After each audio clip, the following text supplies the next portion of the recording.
जी नाज़रीन, breaking news तव्हां share कंदासीं। क़ौमी असेंबली जे 8 तकनि ऐं पंजाब असेंबली जे 3 तकनि ते नंढी चूंड लाइ पोलिंग जो वक़्तु ख़तमु थी वियो, जंहिंखां पोइ ॻणप जारी आहे।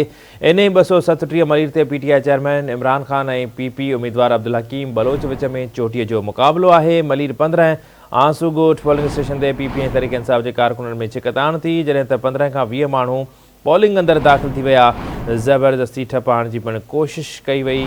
पोलिंग अमले खे बि ॿाहिरि कढियो वियो। ब्रेकिंग न्यूज़ तव्हां सां शेयर कई पिया। क़ौमी असेंबली जे तक NA 237 मलीर ते PTI चेयरमैन इमरान ख़ान नियाज़ी ऐं PP उम्मीदवार अब्दुल हकीम बलोच विच में चोटीअ जो मुक़ाबिलो आहे। वोटनि जी ॻणप जारी आहे।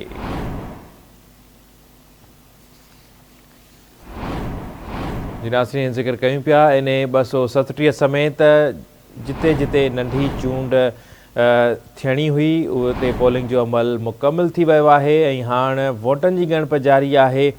NA 237 मलीर ते PTI चेयरमैन इमरान ख़ान ऐं PP उम्मीदवार अब्दुल हकीम बलोच विच में चोटीअ जो मुक़ाबिलो आहे। वोटनि जी ॻणप जारी आहे, जॾहिं त मलीर 15 आंसू ॻोठ वारी पोलिंग स्टेशन ते पीपल्स पार्टी ऐं PTI जे कारकुननि में छिकताण थी।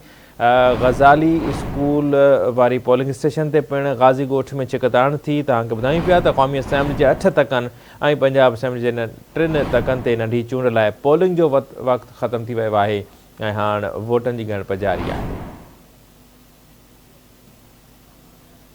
तफ़सील मालूम कंदासीं। गॾा मां मंज़ूर सोलंकी असांखे जॉइन कयो आहे। मंज़ूर, वोटनि जी ॻणप जारी आहे, छा के ग़ैर हतमी ग़ैर सरकारी नतीजा अचनि पिया? सूरत-हाल कीअं आहे?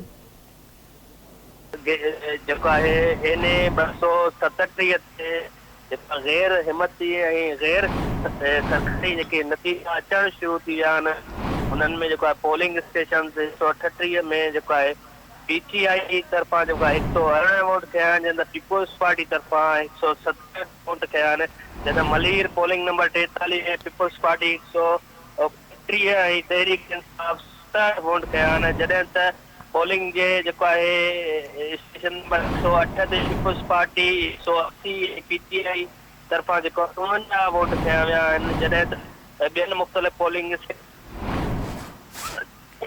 जेको आहे तहरीक इंसाफ़ तरफ़ां 38 ऐं पीपुल्स पार्टी 162 वोट कया आहिनि। पोलिंग नंबर 40 में तहरीक इंसाफ़ तरफ़ां 243 ऐं पीपुल्स पार्टी तरफ़ां 165 जेको आहे वोट कया आहिनि। इहे नतीजा अचण जा जेको सिलसिलो। वरी महिरबानी मंज़ूर हिन हवाले सां अपडेट करण जे लाइ।